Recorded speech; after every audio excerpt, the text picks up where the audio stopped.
Hello, everybody. Welcome back. Today is July 19th, and we're doing business and social stories for your hump day. July. It is, oh, it's June. It's June. I'm sorry. It's June 19th.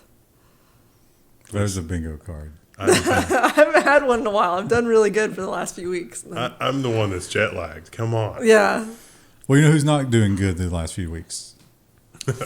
Literally anybody in retail? Oh, Best Buy. Best Buy is laying off more employees as it reckons with falling sales. Nobody has money for fancy stuff anymore. The retailer continues to push its push to rein in costs.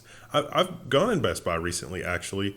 It's filled with a lot of consumer electronics garbage, like Ring doorbells and Google's Nest stuff that they turn off after 6 months and also the Fitbit stuff, which we'll discuss. It's just like, oh, look, Google got tired of not being able to squeeze a lot of money from you, so they turn the products off, which is how it is with most products.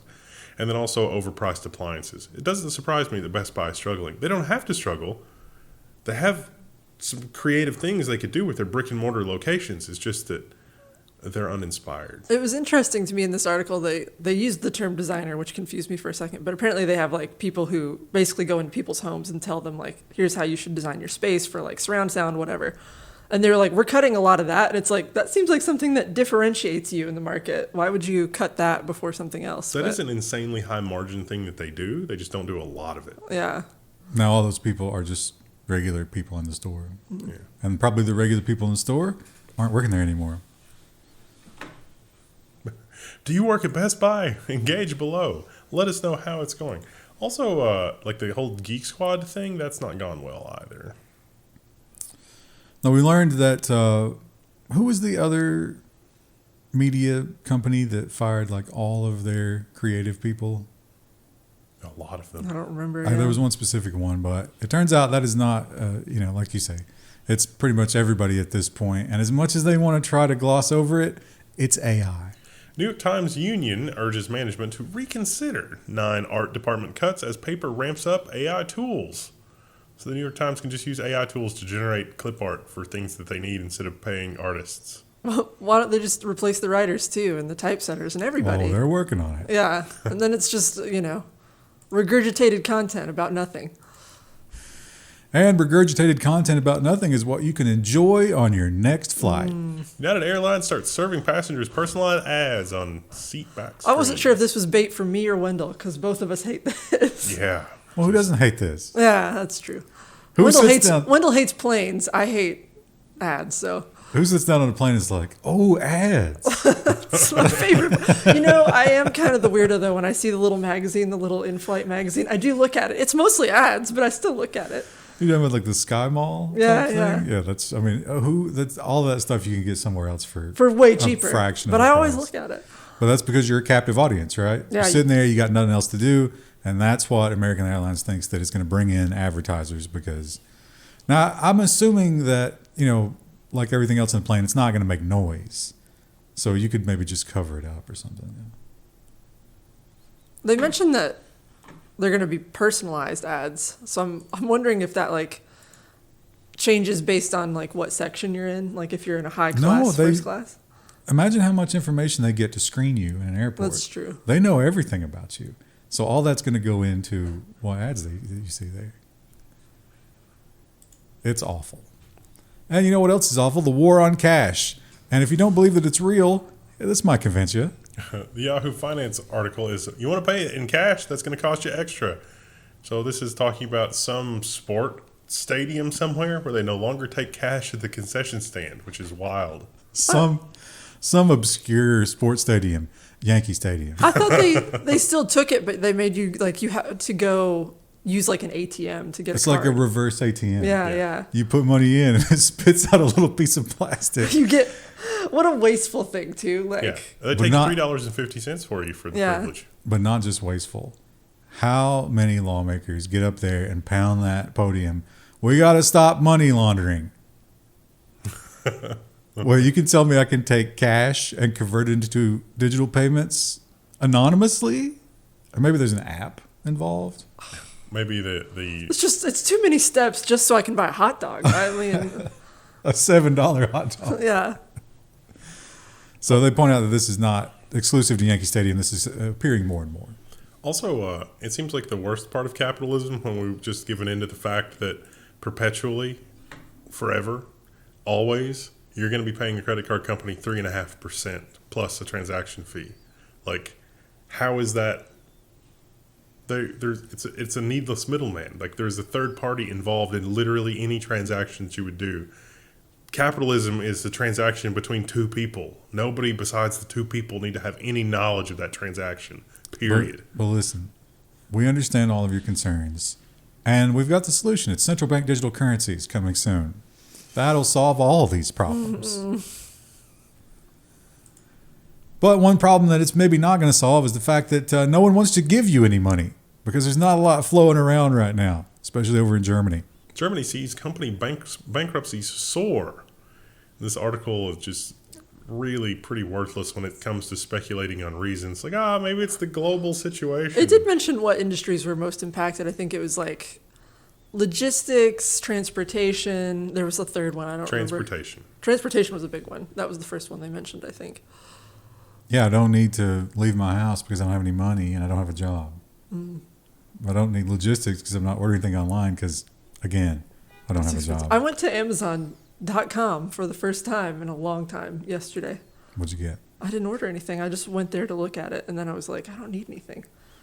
It is really, like, if you really want to do like the engagement challenge thing, like, think macroscopically about the number of jobs that you like that in your personal social circle, like the number of jobs as you're connected to, and then like the number of things that you perceive as maybe having a shortage of in your personal circle. Like around here, it's like, plumber, electrician, blah, blah, blah. But it's like, there's upheaval in all these other jobs that are being replaced by AI. And it's like, how many people actually contribute directly to the bottom line of the economy in your social circle? And I would hazard a guess that it is a shockingly small number and that we are headed for a dramatic correction. So what do you do if you're not one of those people? You got nothing to offer and you're just a useless consumer, and yet consumerism has betrayed you. Well, maybe in the future with Neuralink, you'll be able to plug straight into Nvidia and they'll just use your brain for processing power. And you'll get a nice stipend of nutrient paste in exchange for that. It's already happening with rats. The headline is Nvidia takes 88% of the GPU market, crushing Intel's grasp to nothingness. It almost feels like just being mean to punch down at Intel anymore. Sorry, Intel. Although this isn't the worst it's ever been for AMD. AMD actually has some viable products now, which is pretty amazing. Well, Intel is, they're not feeling it. And they said that they actually didn't give much of an explanation for this at all.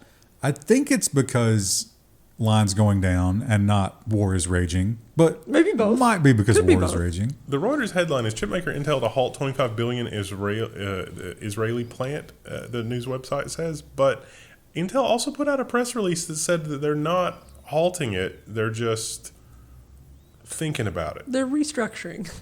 Yeah, so I don't know. Like, I'm surprised that Reuters, like what is going on with this? It's probably going to be a thing that we're going to have updated next week and the week after. Because there were a bunch of people that reported on this, sort of like, I was like, a rumor has it.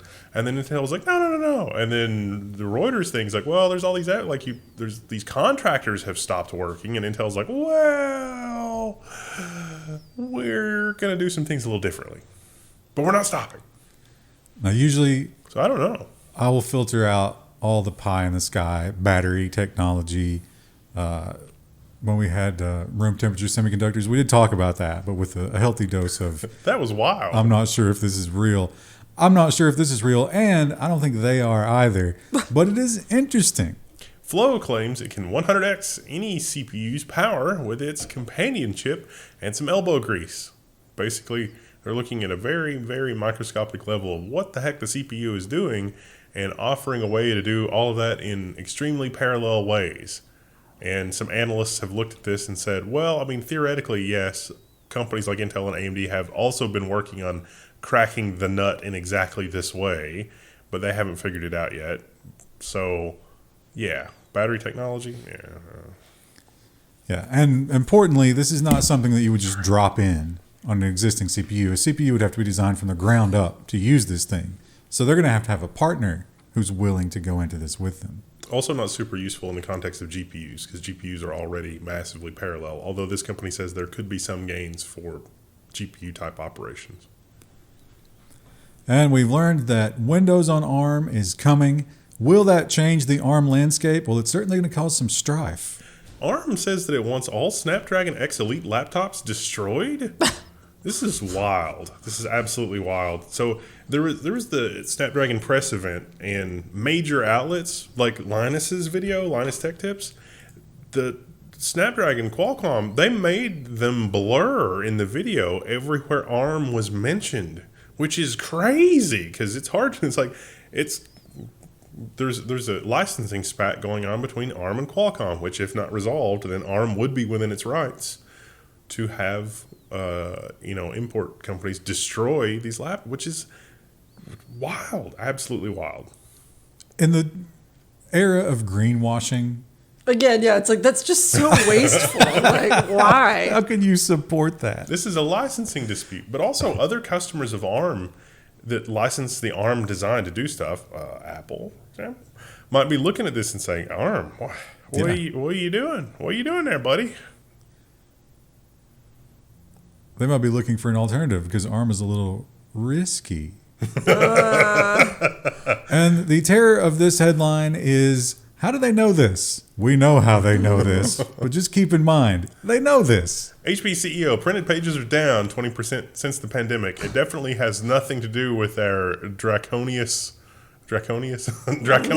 policies. It's a cool villain name. Yeah, in the it'd be a D&D great campaign. username. I'm not changing my Discord name to Draconians. Have you tried to print anything lately with an HP printer? Just shove a pencil right in your eye. It's the same experience. My husband prints our grocery list every week. He's got a phone. Yes, thank you. But no, he prints. We have a printer, and he uses it just for print his grocery There's list. an app that gives you a list of checkboxes that you can. I saw a fully open, lightweight, color e-ink book reader thing in Taiwan that was very hard to resist the temptation to buy it. It was like $400, but it was like 20-week battery life. Oh, we might have. We did a story on that. Yeah, we I talked think. about that. I think. It looked incredible in person. Was it the amber? Yeah. color Yeah, one? yeah. I was excited by that too. I'm not like willing to put the money into it as a early adopter, but I hope it's But good. for the sum of its parts, that price is Yeah. crazy. I mean, it was really good. It seemed really good. Well, a lot of people love this, right? And if you love it and you believe in it, now you can put your money where your mouth is. Raspberry Pi is now a public company. Raspberry, unpopular opinion, but I think Raspberry Pi and Apple actually have a lot in common as far as like the ecosystem and development and everything else go, because it's hard to make a Raspberry Pi competitor without just cloning the Raspberry Pi, which you can't do because of intellectual property reasons. And at the same time, like the Raspberry Pi as a toy, it's not really, because you can actually make real commercial products with a Raspberry Pi at its heart and still earn a pretty good profit on your product. I think you're just subconsciously grouping fruits. Yeah. Raspberry Apple, yeah. Well, here's some good news. If you are adopting newer technology on Linux, it can be a struggle.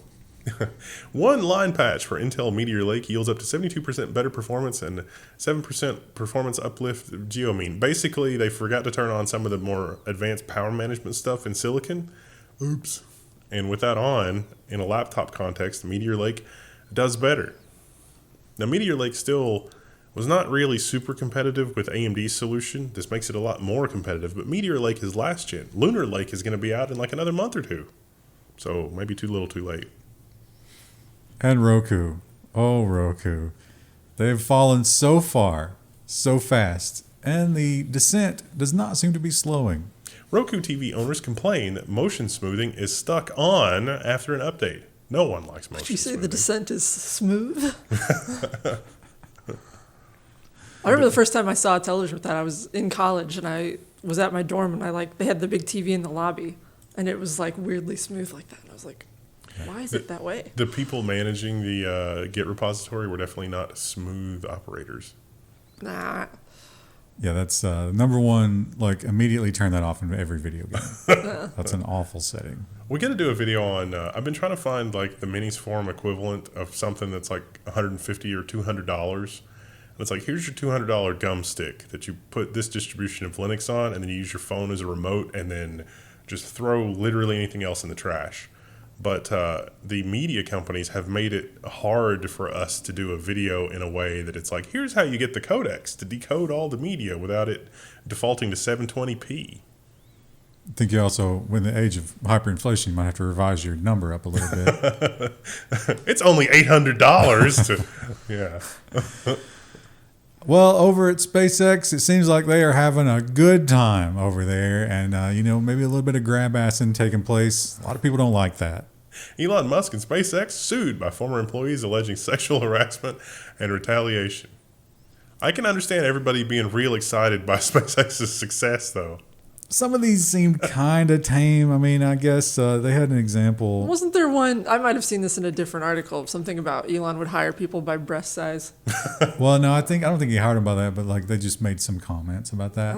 One of them was they had a chart, and it was like a parabolic rise up, and some guy compared that to an erect penis, and one woman was like, "Oh, you can't do that," but when they went to HR to complain, HR was basically like, I don't know, Elon's into it, so just go back to your desk.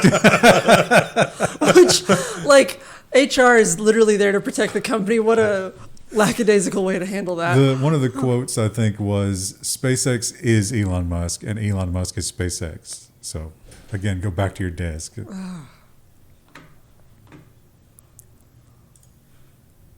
And, well, we're kind of jumping the gun here on the big Apple announcement. This was a poor sort. Apple and OpenAI aren't paying each other yet, says Bloomberg. And actually, if you dig into it, Apple says, we're giving them exposure, which is more valuable than money, which is wild. They're just talking. They're in the talking stage of dating. They're not actually dating yet. Isn't that what you always talk about with artistic spec work? Yeah. Oh, no, I'll just pay you in I'll give exposure. Yeah, people will see your work. Now, They don't take exposure at stores. Now, remind me again, like, Microsoft seems insanely mad at itself that it literally cannot figure out a software experience that is as captivating to end users as, like, the Apple software experience. Like, people will defend Apple's sociopathic behavior because they are so hypnotized by the shiny lights inside the software experience. But also the sunk cost fallacy. They're so invested that they can't admit that they made mistake after mistake after mistake, and they can't divorce themselves from that. And so, and Microsoft has given OpenAI like lots of compute resources and money, and literally the only currency Apple has is hype. This is a wild, wild time in business to look at this kind of a deal. The hype's not even always carrying them through in the case of like the headset even. OpenAI are the only people, like Apple, for all of their stuff and all of their investment in Siri and all of their investment in everything else, literally could not figure out how to make Siri half as useful as ChatGPT, despite having the lead. Like Google, despite having the lead in tensor cores and everything else. And this is where we find ourselves, that Apple has done a deal where they don't actually have to pay money, even despite Apple failing like Microsoft. Apple's role in the AI is as bad as Microsoft's in the end-user operating system experience, which is wild. You hear the sirens? That's Apple dispatching people to kill you right now. Now, you say that Apple has no currency here, but I think you're wrong. There are still some coins that Apple can spend to buy back some goodwill with its users, and that is to give them the features they've been screaming for years, and Apple has adamantly denied. Apple's bringing RCS to the iPhone in iOS 18. The headline here from The Verge is it's happening, you all, but I assure you that blue message bubbles and green message bubbles are not going away. They had a mock-up here of what they expected to be like. At least we'll be able to send messages, multimedia messages to iPhone users that aren't 320 by 240. You will be able to do that, but you will be viewing your Fitbit records on that same resolution, not full screen, ever again. Google's abuse of Fitbit continues with web app shutdown. The person that wrote this article at Ars Technica is very salty over Google's treatment of Fitbit, and Sounds like some repressed rage. I have to say, deservedly so. So now you must use a mobile device to connect to your Fitbit. You will no longer be able to get to it on any large screen. Because again, the transaction is never just like, you have a thing, I would like to do the thing. And it's like, well, I will give you the thing, but I really want to exact a certain amount of suffering that I know that you're willing to tolerate on top of giving you the thing. Like, that's just the normal transaction that we've gotten used to. Like, does nobody just wake up and say, can I just say no? Making a hair appointment. Like I said, you had to have a mobile phone. You couldn't just look at the availability online. You had to have them text you first. It's like, no. It sounds very Luddite, and yet there's a lot of needless human suffering built into this system. Kafka was right. Well, I mean, that's just history. And right? where are we at on the radicalization? Like, what step is this in the radicalization pipeline? Whoever envisioned that Meteor didn't think about how like distracted we would be. I guess Huxley kind of saw that. Here, what was it, adrenochromes? Like, here, have another hit of adrenochrome. Soma, okay. Now, I got a lot of respect. If you are somebody who can completely divorce yourself from the FOMO, there is a lot of free stuff out there to entertain yourself with. You can get a free game from Epic Games every week. There's a lot of free streaming services where you can watch various TV channels. You could really put together a nice little solution. Google is trying to stop that any way that they can. Google is ready to fill free streaming TV channels with ads. Advertisers can plug in a Google TV device ad spots because they need to sell more attention. I have unspeakable violent thoughts about that. So if you have a stream that like that and you want to put ads into it, Google will make that very easy for you. And they will personalize them and they will pay you. And here is, I'm not going to call this good news. This is just the milk has been turned down a slight bit, but we're still in it, and it's still going to boil. Microsoft postpones Windows recall after major backlash. Will launch Copilot PCs without headlining AI feature. Now, I actually spent more time this week trying to find a coherent article to talk about Copilot Plus, ARM, Intel, and AMD, and there isn't one. And so here's the rundown. Copilot Plus and Recall are different things, AI acceleration. Microsoft's dev team are working full-time on these new Snapdragon laptops because the promise is that it's going to be able to do all that stuff without running the battery down because it's got AI acceleration stuff in it. Now, Intel's Lunar Lake also has AI acceleration stuff, but it's different. It's going to take programmer time to use.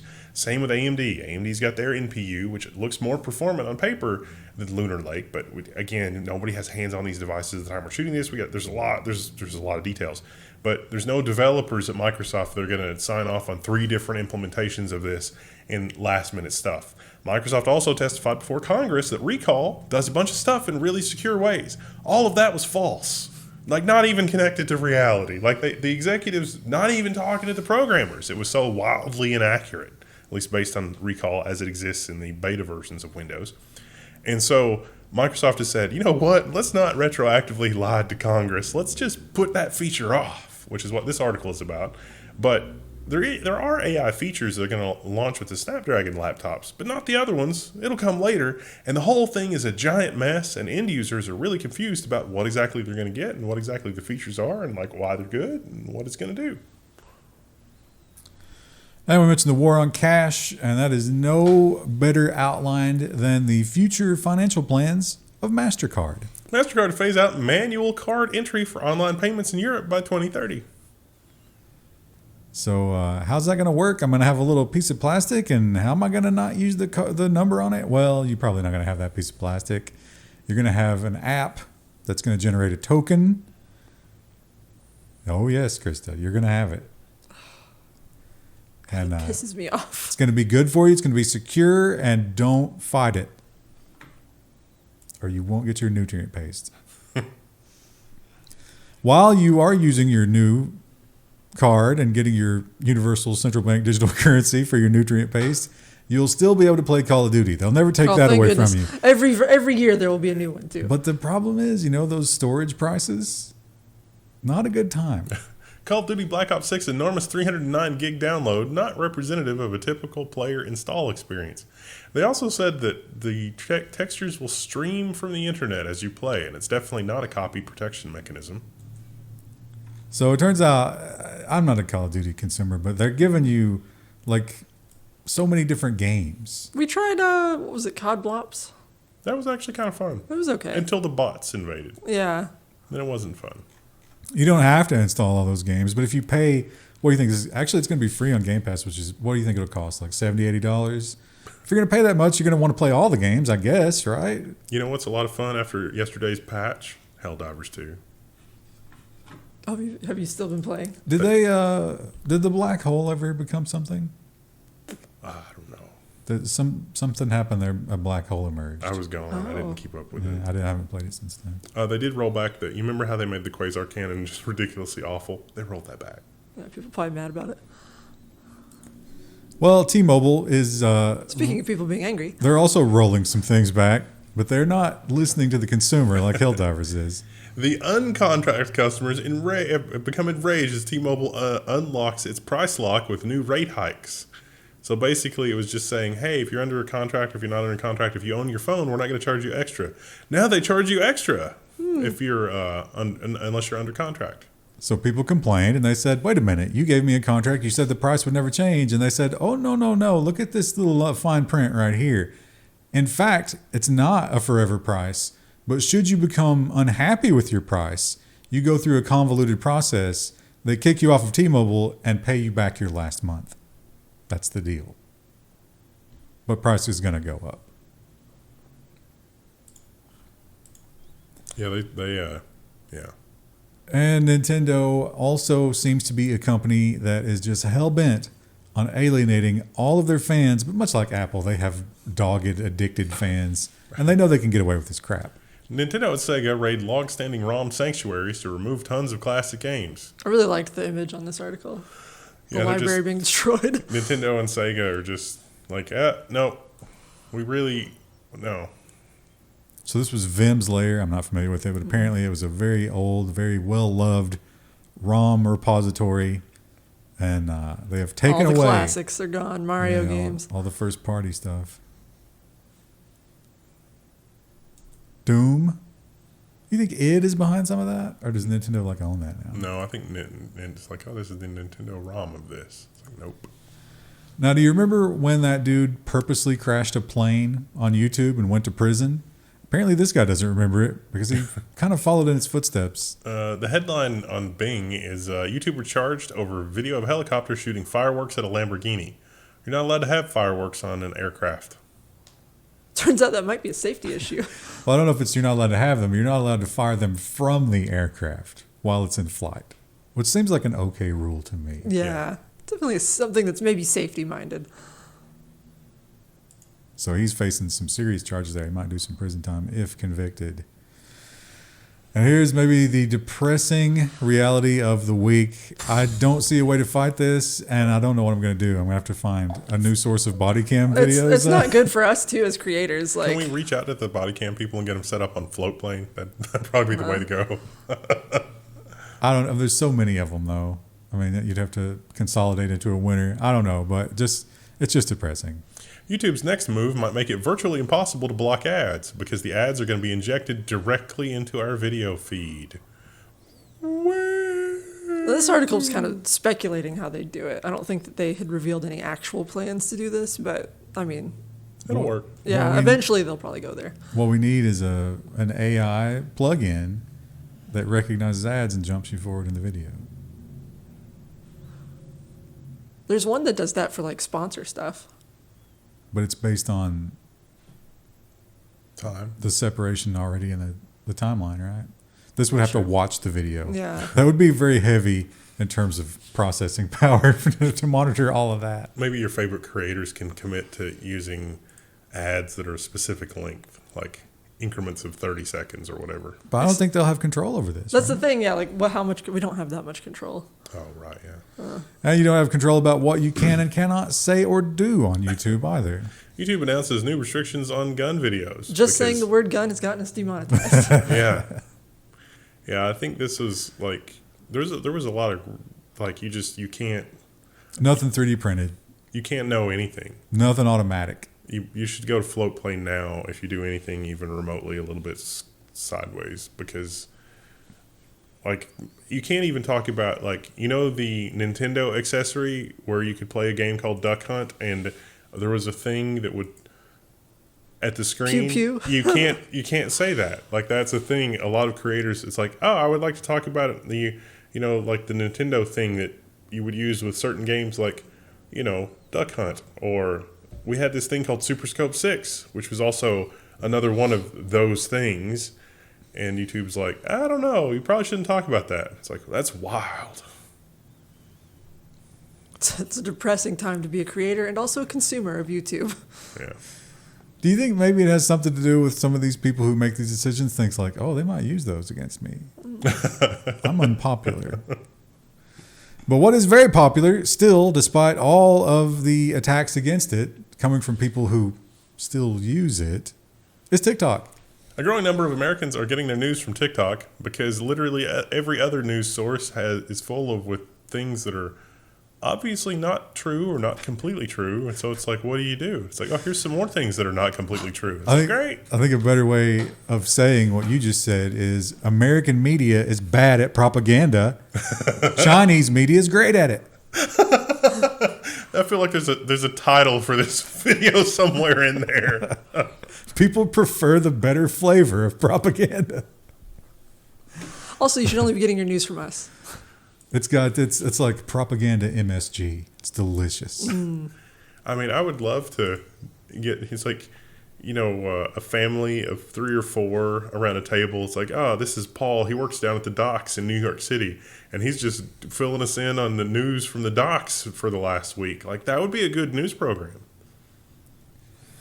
Well, I have to admit, I am officially completely out of touch with any kind of youth. You know how earlier you were talking about an Amish person reading all these headlines? Oh, yeah. If I were to walk by a table of teenagers in a mall, I feel like I'd have that same experience. Like, I don't know what they're saying. Language is changing, and now we have a new insult. The word bot is increasingly being used as an insult on social media. This has been going on for a little while. It's kind of a variation on NPC, right? Yeah, I was just going to say, I would encourage you to use NPC, like just using. No, you shouldn't do that because now that is labeled as right-wing slander. Yeah. The bot thing was really popular during when I was reading threads about Rings of Power.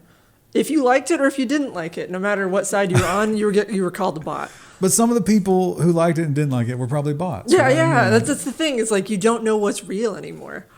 There are, I've noticed that in certain subreddits for certain things, when there's a new post that is asking a question, immediately there are bots recommending certain products, and you read it, and it's like, this is chat. It's gone from English to Chat GPT. It's like, oh, I see Delve in this response like 7 times. Which is such a bummer because Reddit used to be like one of the few places on the internet you could go if you just wanted to like find information from people and not marketing agencies. And yeah, it's wild.